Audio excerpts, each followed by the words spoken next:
Hi, I'm Bob. This is Jokes by Bob Hill.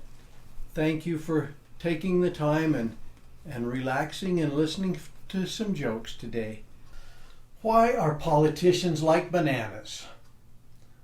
I will answer that at the end of the video. So stay with me and you will find out.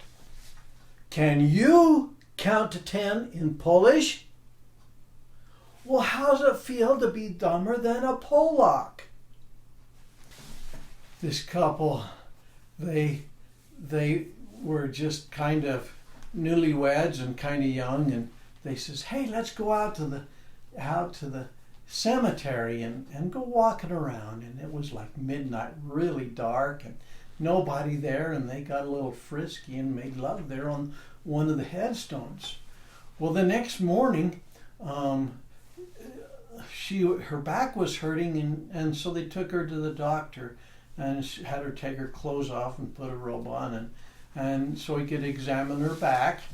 And so he's in there examining her back, and he says, "Well, how old are you?" "Oh, I'm 22. And he says, "You're 22? Well, it's got stamped on your back that you died in 1784. This guy was riding down the road one day and he sees this beautiful horse. He just thinks, wow, that is a beautiful horse. And so after a few weeks, he finds out the owner, and it's this old Indian. And so he says, he goes up to the old Indian and says, "Hey, that horse down in your pasture there, that's a beautiful horse. How much do you want for it?" And the Indian says, "He don't look so good. Come on, I got $1,500 here for him." The Indian says, takes it and says, "Thank you." So he loads it up and takes it home and saddles it up and goes up and starts riding along the trail, and he's just enjoying himself, and all of a sudden the horse runs in a tree, bangs him up, knocks him on the ground, and the horse is stumbling all over, and he grabs the horse and kind of guides him down because he's limping. He puts him in the trailer and he takes him back and he says, "Hey, what's wrong with this horse?" And the Indian looks at me and says, "I tell you, he don't look so good." You know, 30 years ago, around maybe 35, 40 years ago, I'm saying, I used to go out with a young adult group, and we would go camping. And once a camping trip, we would go eat at the lodge. And so we ate at the lodge at Bryce Canyon one day, and I came out and I was just stuffed. I was hurting. I felt like I ate way too much because it was really good food, of course. And there was this guy, he was built like a refrigerator with a head on. I mean, he was big, all the way down, not just shoulder, all the way, and a little obese to say the least. But I said, "Man, I feel like that guy." And he looked at me, and I felt like crawling in a hole. I was so embarrassed. Tell me in the comments if you have ever had an embarrassing moment like that. But that was one of my most embarrassing moments. There was this family of skunks, and there was a mama skunk and two little skunks, and she named her skunks Instink and Outstink. And she named them Instink and Outstink because Instinct usually spend his time playing inside the hole, and Outstink went outside all the time. Well, one day Outstink stayed in, and Instinct went out and played. And it starts getting later and later, and Mama Skunk gets a little worried, and she says, "Outstink, can you go find Instinct?" And he went out and brought him back within minutes. And she says, well, how did you find instinct so fast? Oh, that was easy. Instinct. This guy's going into the judge one day, and the judge looks at him and says, man, you've been getting in a whole lot of wrecks lately. And he looks at his record, and there's a whole lot of wrecks he'd been in. And he says, how long since you had your eyes checked? And he says, oh, it's been a while. Why don't you go have your eyes checked and come back and see me? So he comes back and he shows him the paper, and the judge looks at it and he says, man, it looks like you got cataracts. And the guy says, no, me drive Lincoln Continental.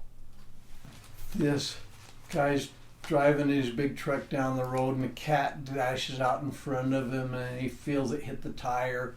There's a big old dually in the back, and he runs over the cat with the front tire and the back tire. And he pulls over and he looks at just a big red blob, but he sees the collar and he reads the name on the collar. The house is right there, so he goes up and he knocks on the door. And the lady answers the door and she says, lady, I ran over your cat. I'm really sorry. Come to apologize. And she says, you know, I taught my cat to stay out of the road. It couldn't have been my cat. He says, lady, I read on the collar and it gave this address. And she says, well, I taught my cat to stay out of the road. Well, look out there in the road, lady. And there's this big red blob. Just nothing left, just red. And she says, well, that certainly couldn't be my cat. My cat was black and white. And she said, well, it is your cat. It had the name on it. I said, well, then what did it look like before you ran over it? And he goes,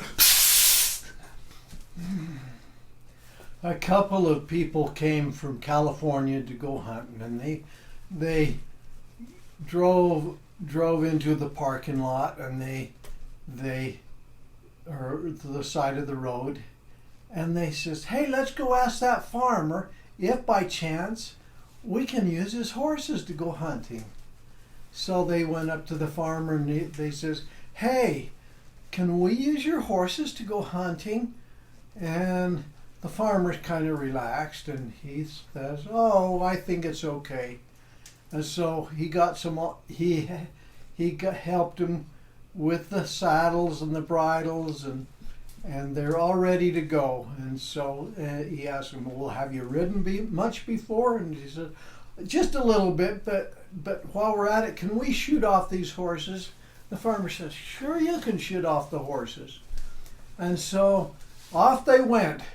Well, about 2 hours later, here come the horses galloping back to the farm with no hunters. About 2 hours after that, these two beat up California people came in, and they kind of the horses must have got spooked, and they'd fallen off and they were scratched up, and they came up to the farmer and says, I thought you said you could shoot off these horses. And the farmer looked at him, yeah, you can shoot off of those horses a lot better than you can shoot on them.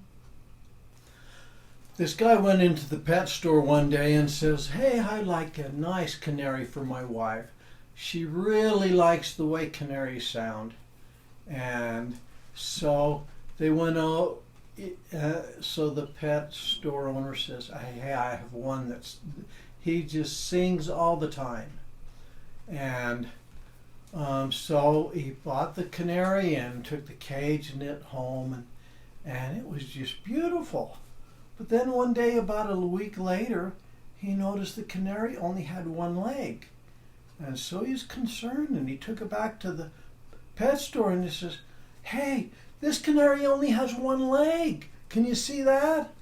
And the store owner says, what do you want? You want a singer or a dancer? Okay, to answer your answer, why are politicians like bananas? Well, they hang together, They're all yellow, and there's not a straight one among them. Although we do need politicians, sometimes that's the way I feel about them.